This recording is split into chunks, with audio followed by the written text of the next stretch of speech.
ce début d'année 2019, l'optimisme est de retour sur les marchés financiers. Nous corrigeons probablement les excès de la fin d'année dernière. Ce rebond est-il un rebond technique ou un rebond durable? Il est difficile de répondre à cette question car le court terme peut être perturbé à nouveau par des sujets politiques. Cependant, un nouvel élément est venu alimenter le mouvement que nous connaissons, le changement de discours des banquiers centraux avec aux États-Unis une vision beaucoup plus accommodante et côté BCE, la possibilité de mettre en place un nouveau LTRO. Pourtant, les sujets Brexit, élections européennes et guerre commerciale sont encore devant nous.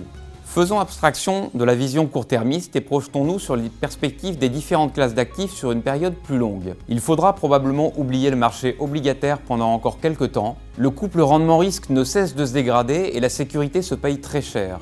Les rendements actuariels sont négatifs pour un bon nombre d'émetteurs investment grade.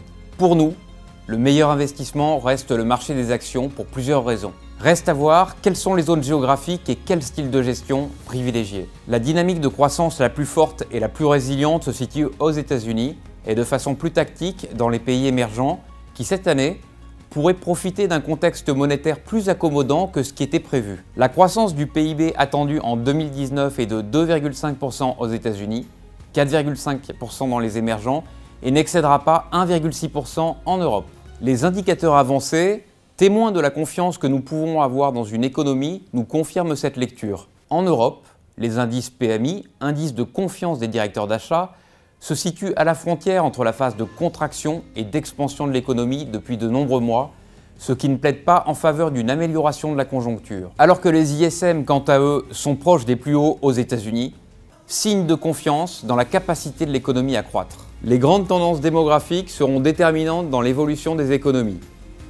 En Europe, la pyramide des âges tend à s'inverser et le financement des retraites sera problématique pour les générations futures. La situation est différente aux États-Unis, le poids de la population en âge de travailler va rester élevé dans les années à venir et le système de financement des retraites par capitalisation, avec les fonds de pension, est un soutien pour les marchés. Nous privilégions les secteurs qui délivrent de la croissance durable. C'est aux États-Unis que les budgets de recherche et de développement sont les plus importants et par déduction, là que l'innovation s'y trouve. Les valeurs de croissance offrent le levier le plus significatif, comme par exemple dans les secteurs des services sur Internet, de la transformation digitale ou de la medtech. C'est pourquoi nous souhaitons investir dans ces thématiques porteuses et créatrices de valeur dans les portefeuilles.